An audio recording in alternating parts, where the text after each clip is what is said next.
누가복음 8장 19절에서 25절 이 말씀으로 내 모친과 동생을 보라 하는 제목으로 말씀을 나누겠습니다. 누가복음 8장 19절에서 25절입니다.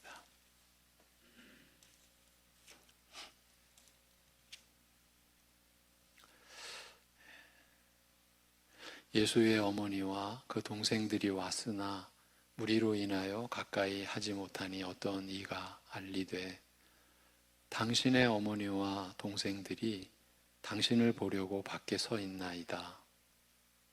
예수께서 대답하여 이르시되 내 어머니와 내 동생들은 곧 하나님의 말씀을 듣고 행하는 이 사람들이라 하시니라.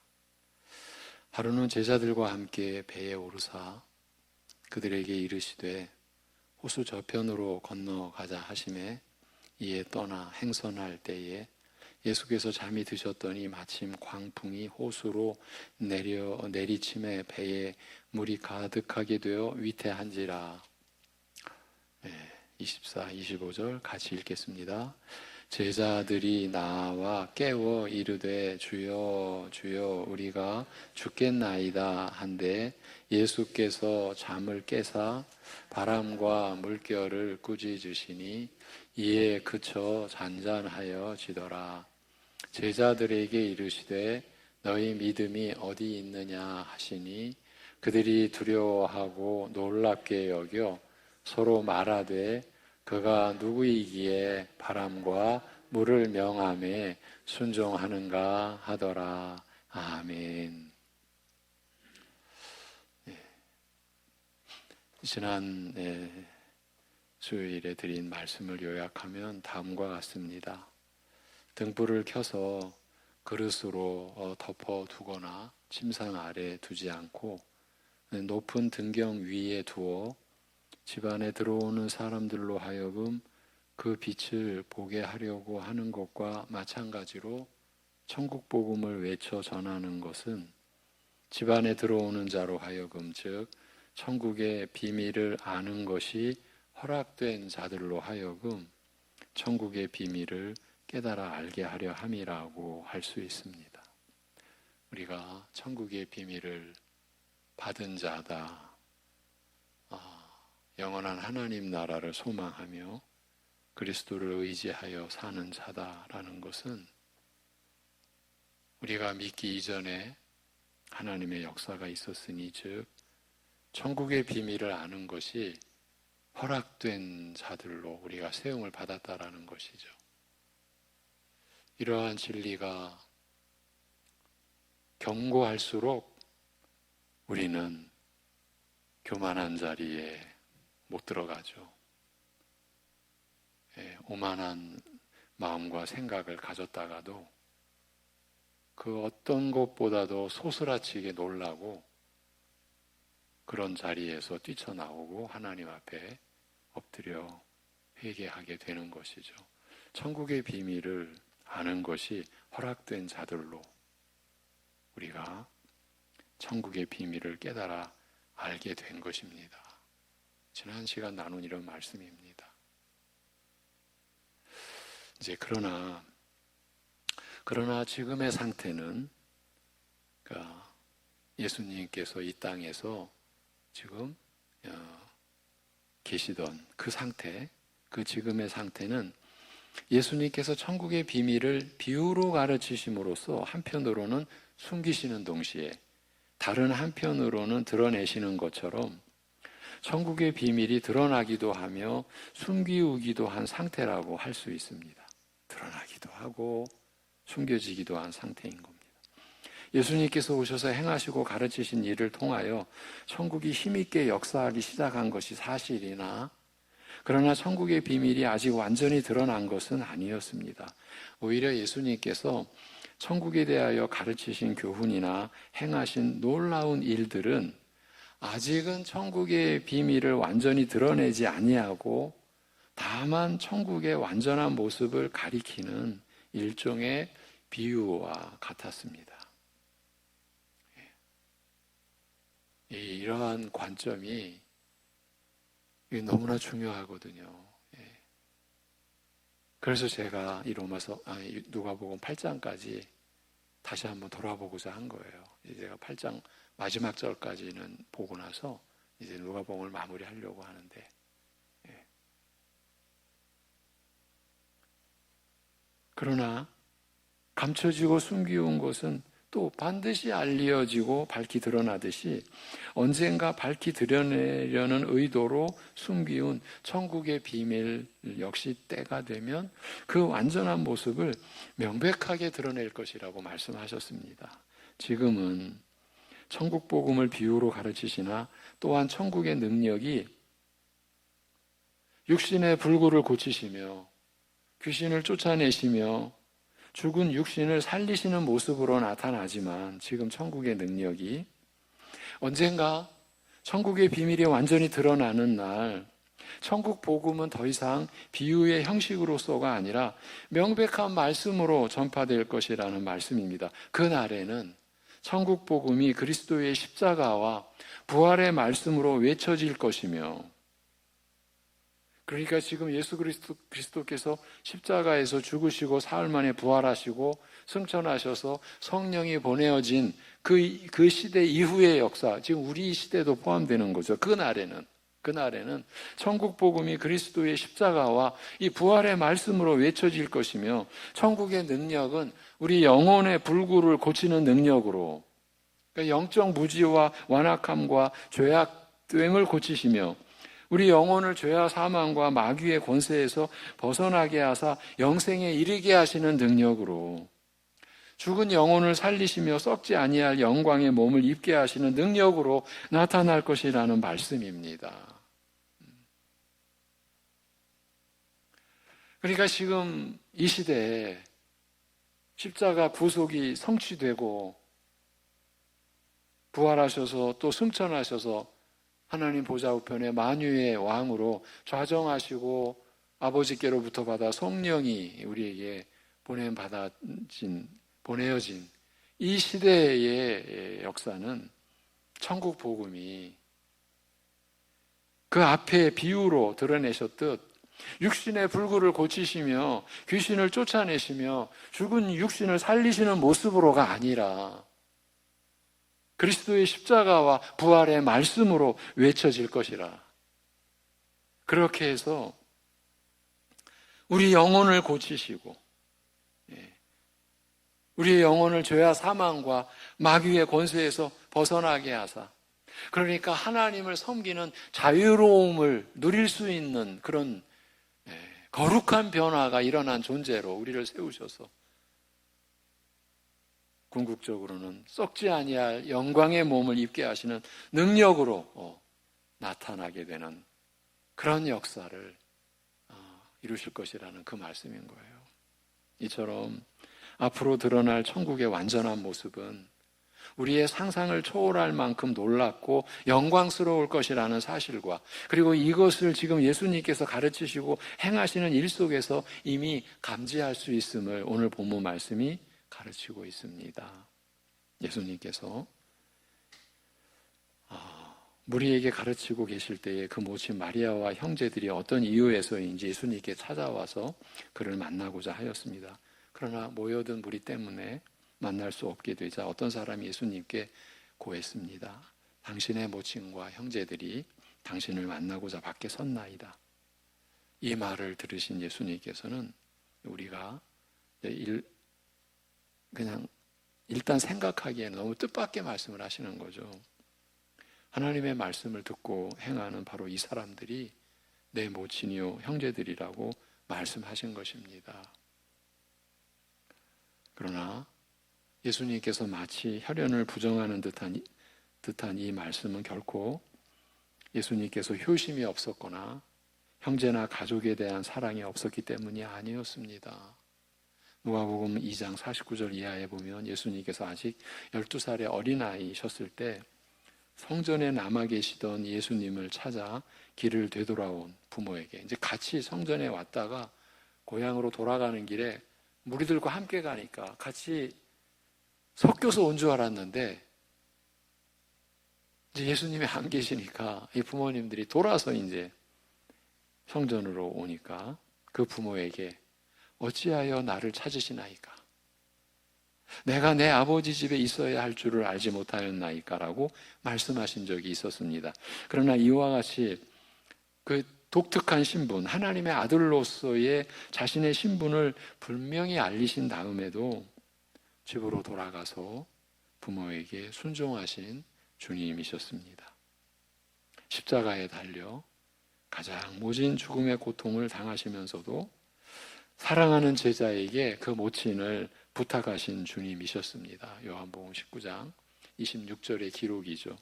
이런 주님께서 혈연을 부인하셨다고 한다면, 혈연을 마치 무의미한 것처럼 말씀하셨다고 한다면 거기에는 어떤 깊은 뜻이 있었으리라 충분히 짐작할 수 있을 것입니다. 여러분이 하나님 말씀, 성경을 보시다가 전혀 어색하거나 뭔가 잘못된 게 이렇게 다가올 때, 그때 야, 성경이 잘못됐구나 라고 들어가서는 안 된다는 건 이제 충분히 아시죠. 거기에는 어떤 깊은 뜻이 들어있다. 그래서 하나님께 구해야 되죠. 성령님의 가르쳐 주시는 은혜를 구하셔야 됩니다. 우리 설교자들도 마찬가지입니다. 그런 경험은 적지 않습니다. 어느 순간 열립니다. 아, 이게 그러한 뜻이었구나. 한참이 지나서일 수도 있고요. 길을 가다가 스치듯 번개치듯 그 말씀이 그런 뜻이었구나. 이제 그럴 때도 조심하셔야 됩니다. 뭐를 조심해야 됩니까? 나니까 깨달았어. 그게 미혹인 거예요. 하나님이 나 같은 것을 긍휼히 여기셔서 열어주신 거예요. 근데 그거를 우리는 또 야, 니들은 몰랐지. 나는 알았어. 이렇게 간다고요. 이걸 우리가 육신의 생애 끝날까지 경계해야 됩니다. 여러분, 절대 이 교만한 자리에 들어서는 거를 여러분 인생의 무슨 양념으로 생각하시면 안 됩니다. 살다 보면은 그런 때도 있고 그렇지 않습니다. 특히 말씀 앞에서는요. 특히 말씀 앞에서는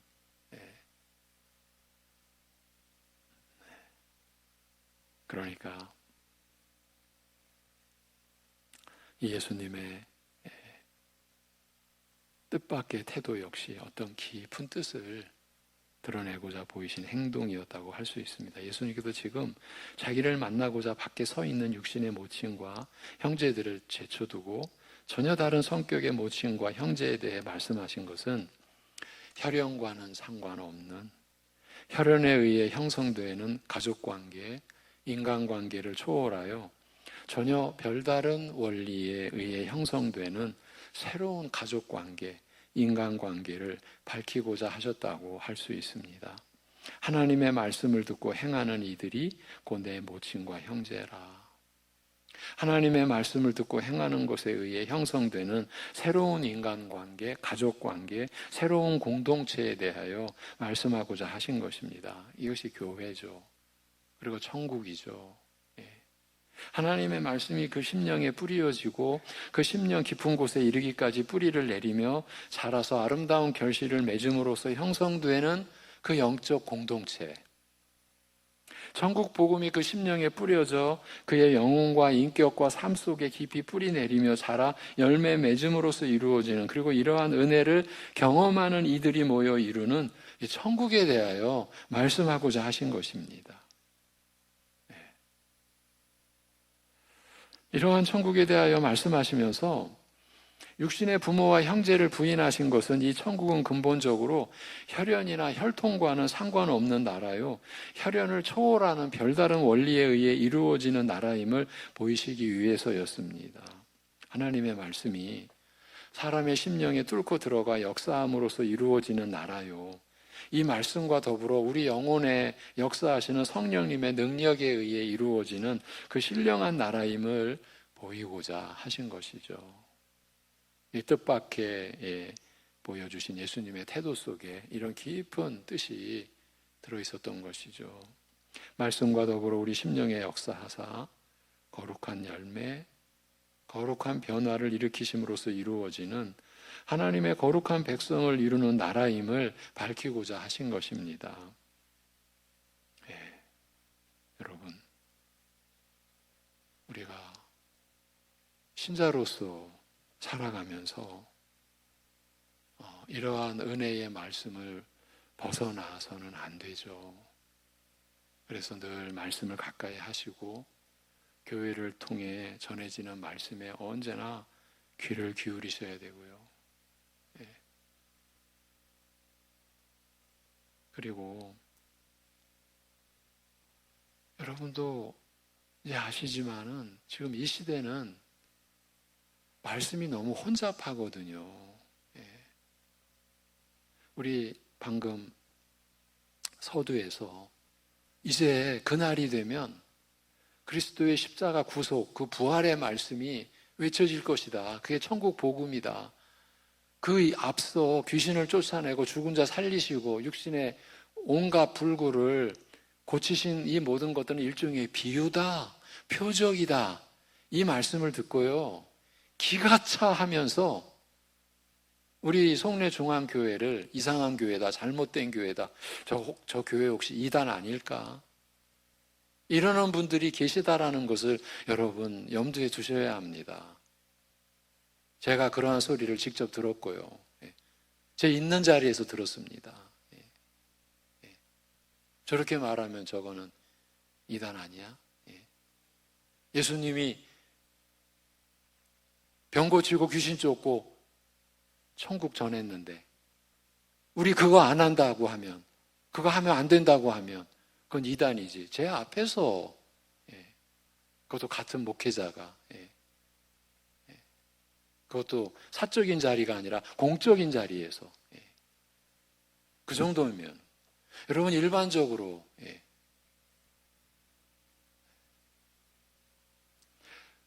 여러분 귀신 쫓는 형태로 신앙생활 하는 분들 정말 불쌍한 겁니다. 그 영혼이.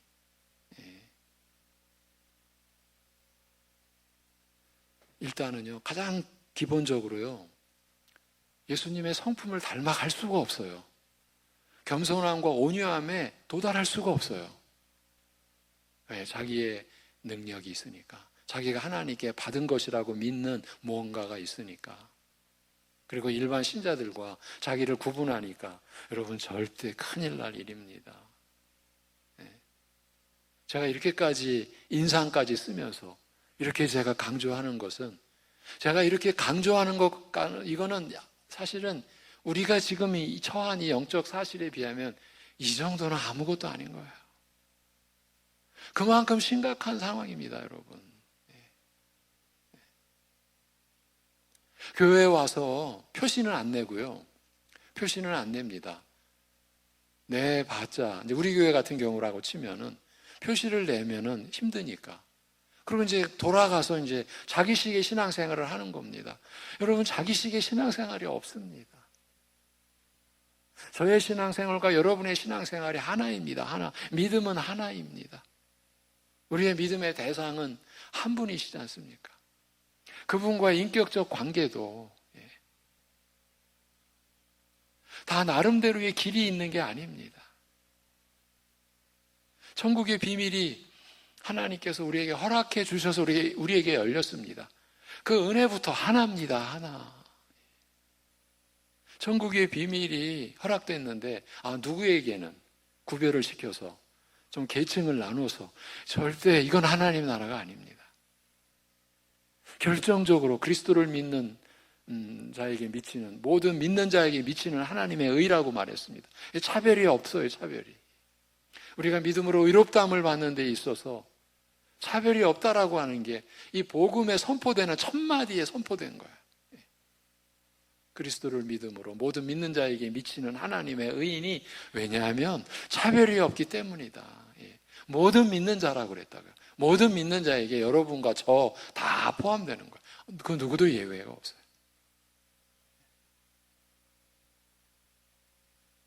그러니까 평범한 신앙생활을 두려워하기까지 하나요? 아니면은 실증을 내는 건가요? 너무 평범하니까 지겨워서 그런 건가요? 교회사 속에서 끊임없이 특별한 거를 만들어냅니다. 그런데 그 만들어내는 것이 다 성경을 벗어난 거죠. 그래서 제가 주일 말씀에 우리는 능력이 필요 없는 신자다, 이렇게까지 내가 요한 1서를 여러분과 나누면서 말씀드린 대목이 있었죠. 제가 이렇게 열을 내는 거는 우리 교회에도 있기 때문입니다. 그런 분이 계시기 때문에.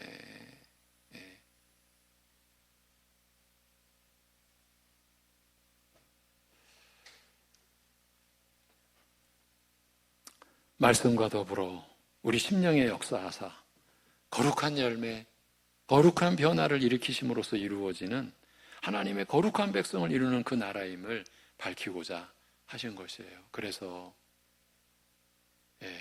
모친과 형제들을 마치 부인하는 듯한 뜻밖의 말씀을 하셔야만 했던 것이죠. 이러한 하나님 나라를 이루시고 다스리실 메시아로 오신 예수님께서 그의 크신 권세를 나타내 보이신, 그리하여 간접적으로 그의 나라의 권능을 나타내 보이신 사건이 일어났습니다. 우리가 오늘 본문을 읽은 대로죠. 하루는 예수님께서 제자들과 함께 배에 오르사 제자들에게 말씀하시되 호수 건너편으로 가자고 하시니 제자들이 배를 띄워 출발하였습니다. 배가 항해하는 동안 예수님께서는 여러 가지 일들로 피곤하셨던지 잠이 드셨습니다. 그때 갑자기 광풍이 호수에 몰아쳐 배가 침몰할 위기에 빠지게 되자 제자들이 예수님께 와서 잠을 깨워 아뢰되 주여 주여 우리가 죽게 되었나이다라고 다급하게 외쳤습니다.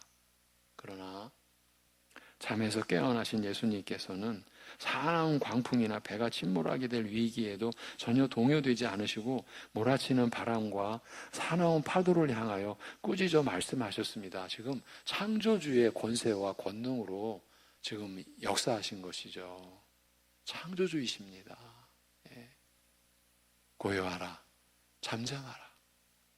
그러자 일순 바람과 파도가 잦아들어 바다는 고요해졌어요. 광풍과 파도가 그치고 고요와 정적이 감도는 가운데 예수님께서 제자들에게 이르셨습니다. 너희 믿음이 어디 있느냐? 제자들의 믿음 없음을 책망하시는 말씀인 것은 분명하나 예수님께서 언급하신 믿음의 구체적인 내용과 그 성격을 파악하기는 쉽지 않습니다. 여러분과 제가 영적인 씨름을 계속 하고 있죠. 그 주제가 뭐였습니까? 믿음의 내용이죠. 믿음의 내용.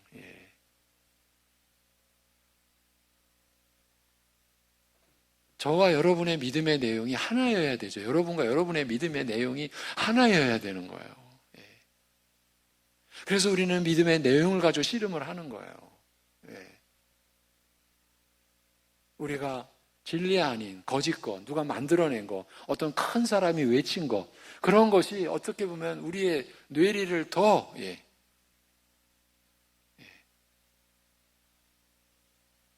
여러분, 제가 엊그제 부산을 다녀왔죠. 저는 부산을 가면은 잊지 못할 한 가지 기억이 있습니다. 참 가슴 아픈 기억입니다.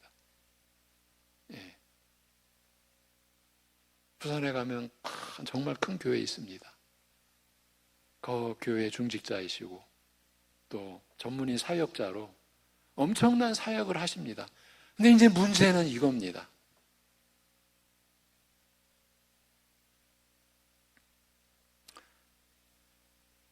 선포하면 다 된다. 자기들이 섬을 들어가서 저 험한 오지에 들어가서 저 북쪽 광활한 중국이나 네팔이나 이런 데 가서 선포하면 하나님의 역사가 일어난다. 한 자리에 그분과 나와 우리 동료 목사가 모인, 또 사모들도 모인 자리가 있었습니다. 거기에 한 사모님이 상당히 좀 정신적으로 어려움을 겪고 있어서 그분을 위로하기 위해서 모였습니다. 근데 갑자기 그분이 다 손을 들라고, 자기가 선포하겠다고. 이게 믿음의 내용인 거예요. 이게 어느 한 교회에서 만들어낸 믿음의 내용인 거예요. 그 교회만의 것이 아니죠. 그런 가르침을 따르는 부류들이 있는 거죠.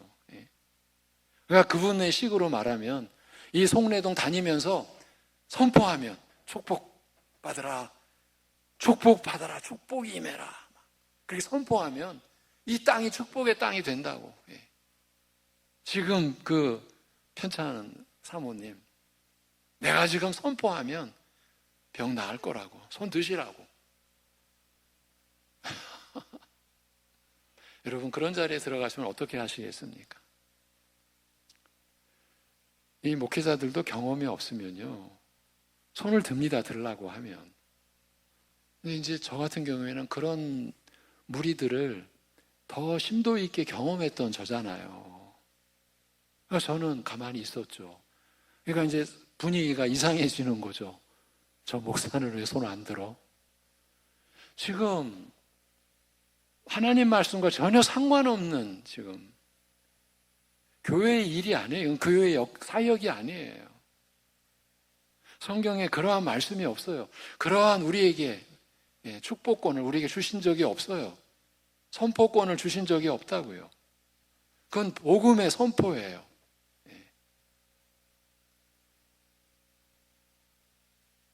병 나으라고 선포하면 낫게 된다라는 거예요.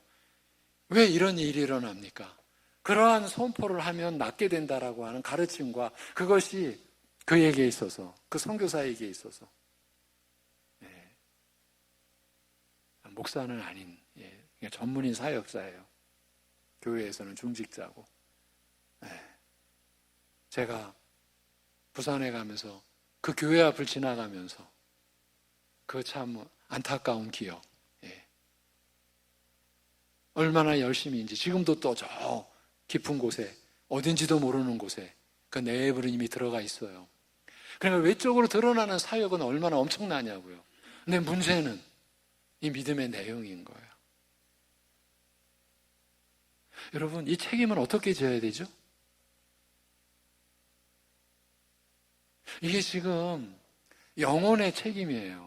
영혼이라고 하는 영생, 영원한 사망이냐 죽음, 그 생명이냐에 관련된 건데 어떻게 이 문제와 관련해서 이렇게 우리는 용감할 수가 있는지.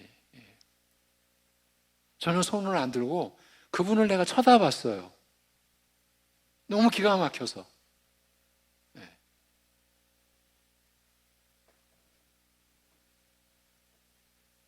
다시 돌아와서 너희 믿음이 어디 있느냐? 믿음의 구체적인 내용과 성격을 파악하기는 쉽지 않습니다. 예수님께서 말씀하신 이 믿음은 무슨 믿음인가?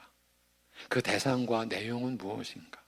우선 글의 흐름으로 보아 그들과 함께 계신 예수님 자신에 대한 믿음과 관련하여 물으신 질문이라고 판단됩니다. 나를 어떤 사람으로 알고 믿는가라는 물음이었지 않았을까요? 나를 누구라고 믿는가? 나를 어떤 사람으로 알고 믿는가라는 물음이었습니다. 맹인과 듣지 못하는 자를 고치시고 나환 자를 깨끗게 하시며 죽은 자를 살리시는 것을 직접 목격하고서 너희는 나를 어떤 사람이라고 생각하였느냐? 이런 일을 행하는 내가 어떤 신분의 사람이라고 생각하였느냐? 예수님께서 그 행하시는 일을 통하여 마치 비유를 통하여 알리시듯이 그가 어떤 분이신지를 알리셨으나 제자들은 너무나도 예수님의 기대에 미치지 못하였음을, 그러니까 이 제자들마저도 너무나도 예수님의 기대에 미치지 못하였음을 책망하시는 그 물음이었습니다. 그 모든 일을 행하는 내가 어떤 신분의 사람으로 생각하였느냐? 예수님께서 그 행하시는 일을 통하여 마치 비유를 통하여 알리시듯 그가 어떤 분이신지를 알리셨지 않습니까? 그 알리신 그 내용의 기대에는 너무 미치지 못했다. 이것을 지금 염두에 두시고 책망하시는 물음이었습니다. 내가 수많은 이적을 통하여 너에게 알리고자 한 나의 신분, 사실은 메시아이심을 알리고자 하신 것이지 않습니까? 구약 역사가 하나로 모아진 오실 그분, 메시아지 않습니까? 내가 바로 메시아다. 내가 바로 하나님의 아들, 곧 메시아다. 너희에게 알리고자 한 나의 신분, 내가 어떤 신분임을 알리고자 한 것을 아직도 깨닫지 못하였느냐. 그처럼 무지하고 무감각한가라는 질책이셨던 거죠. 내가 행한 수많은 일을 통하여 알리고자 한 나의 참 신분을 너희가 알았다면, 이러한 분이 너희와 함께 있는 것이 무엇을 의미하는지 알았다면, 비록 천지가 뒤집어지는 듯한 폭풍의 바다에서 배가 침몰하여 죽게 될 위험에 처해 있어서 지금 그런 상황 아닙니까? 그런데 너희가 지금 보인 태도와는 다르게 행동하였으리라는 책망이었습니다. 왜?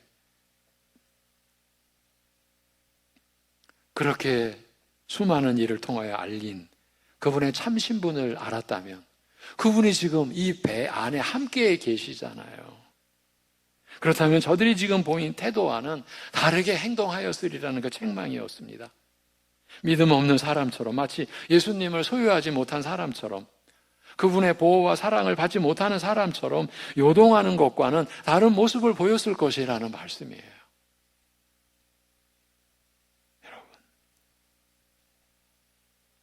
우리가 여러 가지 환난과 시험을 겪을 때 우리가 보이는 그 모습이 우리의 주님을 향한 믿음의 내용을 나타내 보여준다, 이렇게 우리가 생각을 할 수 있는 거죠. 그분이 나와 함께 계신다, 여기 함께 계신다, 그리고 그분은 선하시다, 인자하시다, 완벽히 인자하시고 신실하시다. 거기에는 어떤 의심도, 의문도, 의아함도 개입될 소지가 없는 거죠. 온전히 선하시고 인자하시고 신실하시고 또 전지전능하시고. 예수님의 말씀을 들은 제자들은 두려우면서도 한편으로는 기이한 생각이 들어 서로 말하되, 이 어떤 사람이기에 바람과 바다를 명하신데 그것들이 그 말씀에 순종하는 거라고 하였습니다. 방금 이들은 사람의 상상을 초월하는 놀라운 권세와 능력을 목격했습니다. 광풍으로 요동하는 바다가 말씀 한마디로 그쳐서 고요하게 되는 일을 보고 이들은 두려움과 기이함, 감당할 수 없는 전율과 충격을 받았습니다. 그렇지 않았겠습니까? 이런 일을 행하시는 그리스도의 권세와 능력에 대하여 그럼 도대체 어떤 분이신가라고 전율과 충격 속에서 다시 한번 생각하게 되었으며, 그의 한없이 높으심 앞에 다만 기이해할 수밖에 없었습니다. 그러나 예수님께서는 단순히 그 권세와 능력이 미친 바람과 성난 파도를 명하여서 잠잠케 하는 정도의 것임을 나타내기 위해 이 일을 행하신 것이 아니었던 거죠. 앞에 맥락에서 계속 지금 우리에게 지금 주어지는 그 진리의 파도예요. 우리의 심령을 부딪혀 오는 거예요. 지금 여기서 드러내신 그의 권세와 능력이 그 미친 바람과 성난 파도를 명하여 잠잠케 하는 정도의 것임을 나타내기 위해 이 일을 행하신 것은 아니었습니다. 이 일은 시작이요, 더 위대한 것을 가리키는 비유에 불과하였습니다. 예수님의 권세와 능력은 천지간에 존재하는 만물에서 죄와 사망과 마귀의 악한 세력을 십자가로 완전히 제거하실 것이었습니다. 그 십자가의 길을 지금 가고 계시는 거죠. 사람의 심령과 골수, 뼛속 깊은 곳까지 스며들어 있는 죄악의 도끼를 완전히 제거하여 하나님과 참 화평을 누리게 하실 것이요. 여러분, 우리가 지금 신자로 살아가는 일생이 죄악의 도끼가, 우리의 심령 골수, 뼛속 깊은 곳까지 스며들어 있는 죄악의 도끼가 지금 정화되어져 가는 과정인 거예요.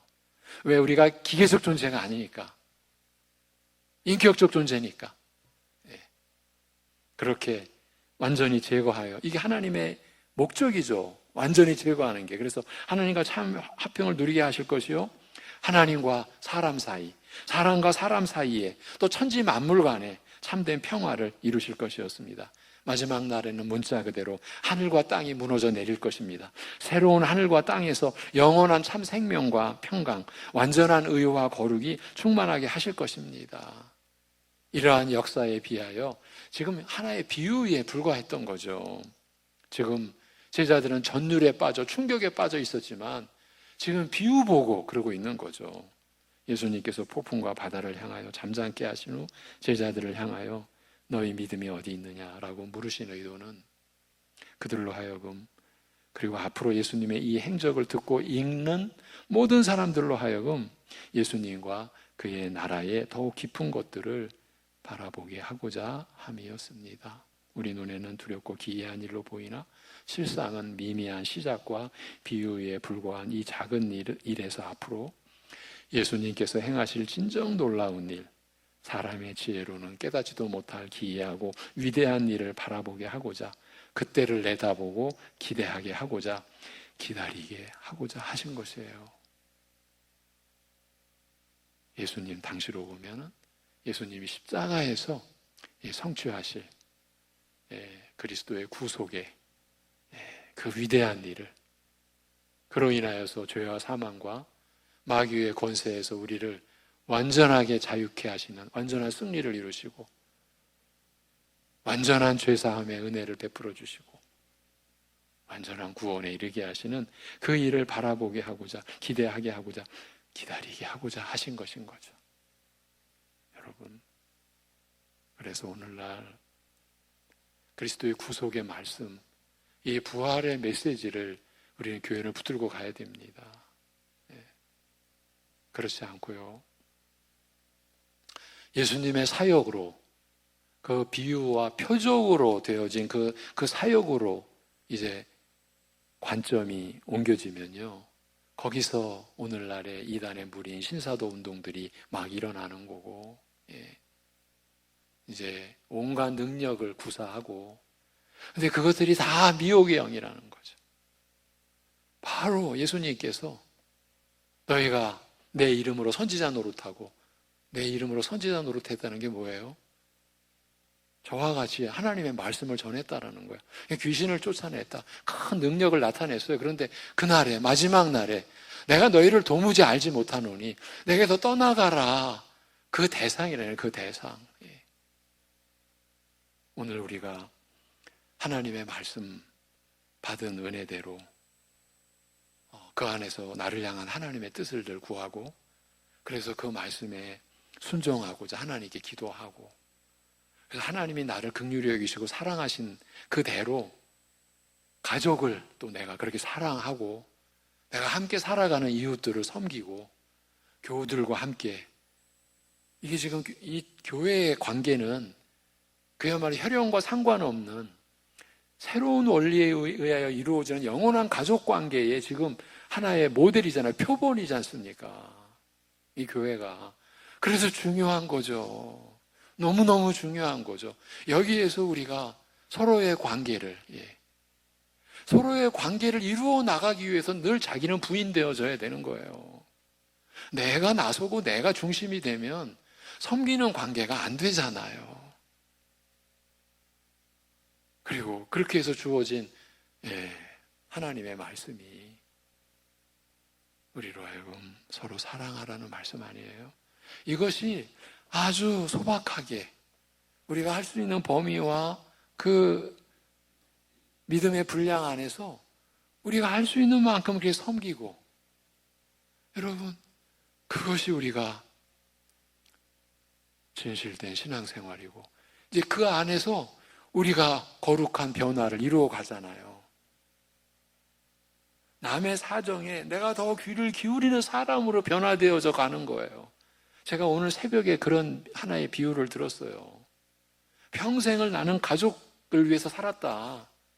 누구 앞에서도 나는 자부했다. 나는 가족을 위해서 살았다고.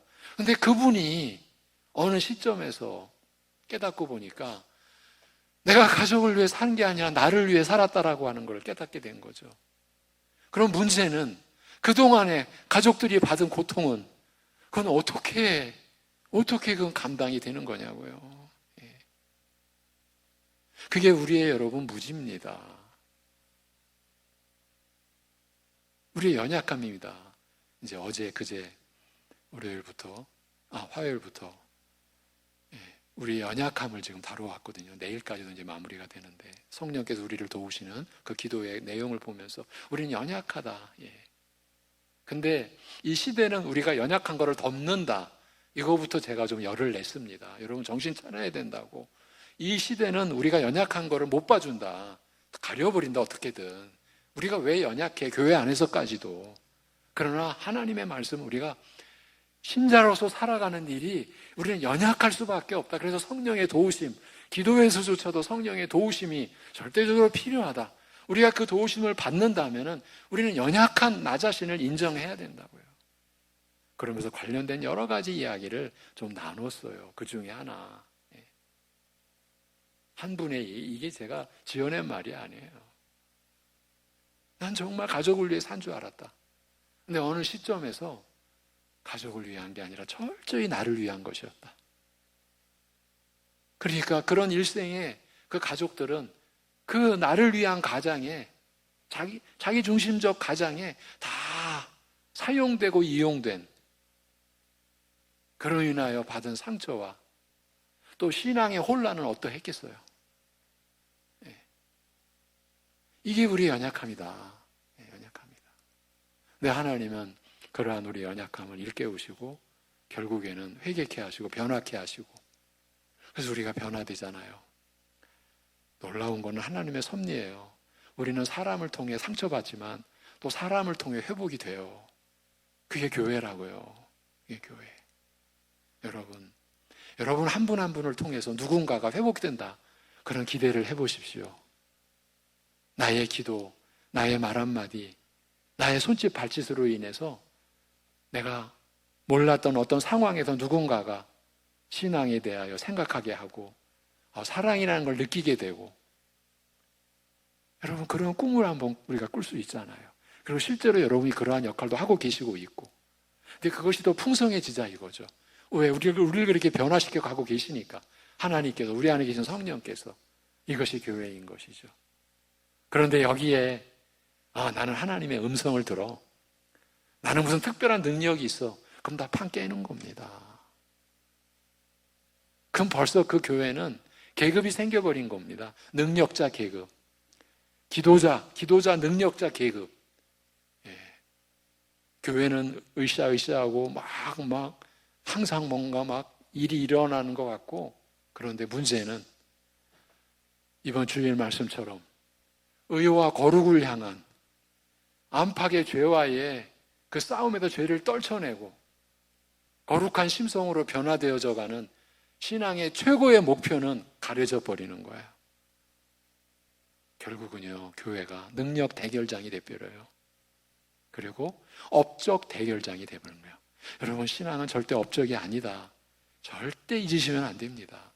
이미 업적이라는 말 자체가 내 뇌리 속에 생겼다라는 것은 내가 이미 깊은 미혹 속에 빠졌다라는 거예요. 오늘 예수님이 보여주셨어요. 제자들에게 고요하라.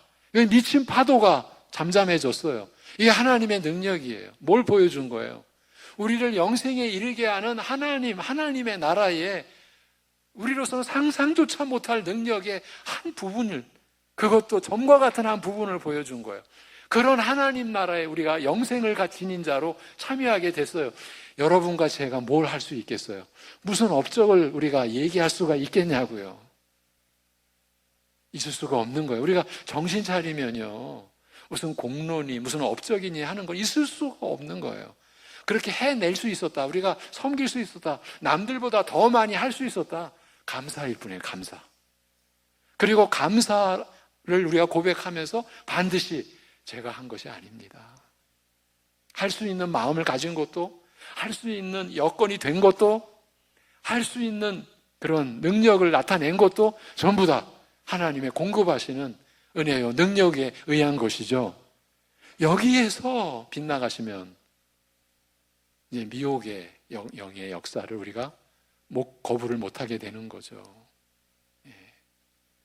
그래서 오늘 모친이 있는 자리에서도 이 말씀으로 행하는 자들이 내 모친이도 내 형제다, 이렇게 말씀하신 거예요. 그것이 천국 가족이다. 기도하겠습니다. 하나님 아버지,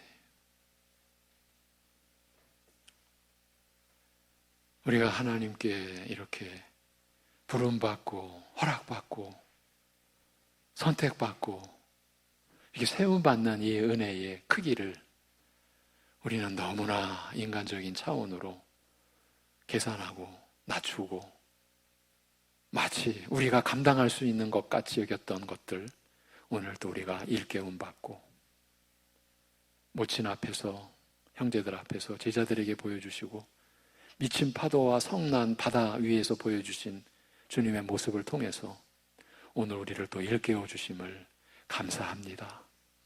어쩌면 너무 평범한 것 같은 이 말씀 속에 담긴 누가복음 8장에까지 이르는 위대한 천국의 진리, 이 복음의 진리가 우리 교회 안에 언제나 견고하게, 풍성하게, 그리고 깊고 온전하게 들려지고 나누어지고 사랑하는 성도들이 이 복음의 진리에 붙들리고 말씀에 붙들려서 살아감으로 말씀이 역사하는 은혜의 열매가 자신뿐만 아니라 가족과 이웃들과 함께하는 모두에게 생명의 은혜, 하나님의 사랑의 열매를 나누는 삶을 살아갈 수 있는 우리들 되게 하여 주시옵소서. 아버지 하나님, 현충일을 맞는 나라의 상황, 어느 때보다도 나라를 더 생각해야 하고 생각하지 않으면 안 될, 그리고 우리나라가 지금까지 이렇게 이루어져 오는 데 있어서 하나님의 섭리 속에서 생명을 바치고 온갖 고난과 말로 다 할 수 없는 어려움을 겪었던 그런 역사, 우리 선진들의 그러한 역사 우리가 되돌아보며 이러한 우리 조국 대한민국 안에서 살 수 있게 된 하나님의 섭리 속에서의 감사를 우리가 지니고, 그래서 우리 나라를 위하여 우리가 주님 안에서, 주님의 인도하심 안에서 우리가 기도하고 나라를 사랑하는 마음을 우리가 다시금 가질 수 있는 계기가 되게 인도하여 주시옵소서. 여러 가정이 장례를 섬깁니다. 그 가족, 유족들을 위로하여 주옵시고, 그러한 가운데서도 복음의 빛이, 죽음이라고 하는 인간의 가장 진실된 그 자리, 그 순간에 복음의 빛이 오히려 환히 빛나고 그것이 유족들에게 또 조문호 모든 이들에게 은혜가 임하는 그러한 역사가 있게 하여 주시옵소서. 여러 연약한 우리 지체들, 가족들, 아버지 하나님 일일이 살펴주시고 역사해 주시옵시고, 오늘도 내일도 주님을 붙드는 산소망에, 아니 하나님이 말씀하여 주신 산소망의 역사에 붙들려서 주님 의지하게 하여 주시옵소서. 우리 주 예수 그리스도의 이름으로 기도하옵나이다. 아멘.